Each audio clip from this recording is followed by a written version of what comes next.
છે. ગાયત્રી મંત્ર એ ગુપ્ત છે. સૌથી પ્રથમ અને શ્રેષ્ઠ જો કોઈ મંત્ર હોય તો એ ગાયત્રી મંત્ર છે. એમાં પણ ધીમહિ શબ્દ લાગે છે.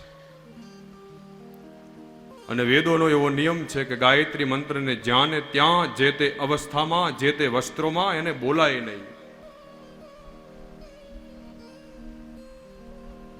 જેણે વેદાધ્યયન કર્યું છે, જેણે શિખા રાખી છે, જેને જનોઈ ધારણ કરેલી છે, યજ્ઞોપવિત ધારણ કરી છે, જેને ધોતી પહેરી છે, જે નિત્ય સંધ્યા વંદન કરે છે, એ જ ગાયત્રી મંત્રનો અધિકારી છે. પણ આજકાલ તો લોકો ટેપ ઉપર તે મોબાઈલમાં રેકોર્ડિંગ કરીને ગાયત્રી મંત્ર વગાડે. મંત્રો બોલાય નહીં. મનના ત્રાયતે ઇતિ મંત્ર. જેનું મનન થાય, હોઠ પણ ન હલે, આપણી જીહવા આપણી જીભ પણ ન હલવી જોઈએ. જેવી રીતે આપણે વિચાર કરીએ ને મનમાં, એવી રીતે ગાયત્રી મંત્ર બોલાય.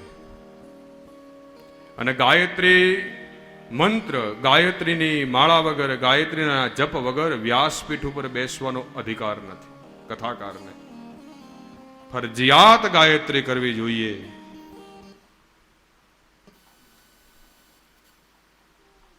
પણ ઘણાને તો મોબાઈલમાં તે રિંગટોન હોય ગાયત્રી મંત્રની, પછી કેવું પડે અને તમે કાઢો. એને વગાડાય નહીં, જ્યાં ને ત્યાં બોલાય નહીં.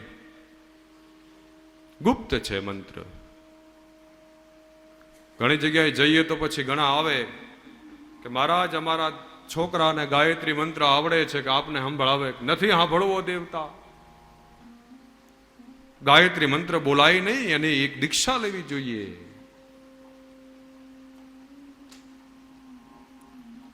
ગીતા, ગંગા, ગાયત્રી અને ગોવિંદ, આ ગકારયુક્ત શબ્દ જે છે, અને એ ગકારયુક્ત 4 નામોને જે પોતાના હૃદયમાં ધારણ કરે છે, એની નિશ્ચિત ગતિ થાય છે. એનો મોક્ષ નિશ્ચિત થાય છે. એની સદગતિ થાય છે. 4 માંથી કોઈ પણ ધારણ કરે. અને ગાયત્રી વિશે તો કેટલું કહ્યું છે આપણા વિદ્વાનોએ. ગાયત્રી મંત્રનો બહુ મોટો મહિમા છે.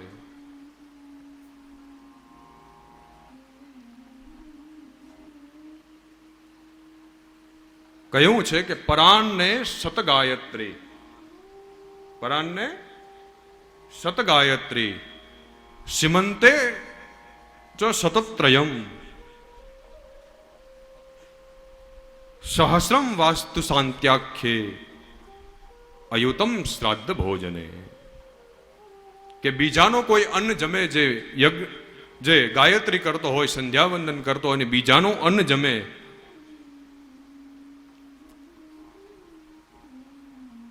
તો એને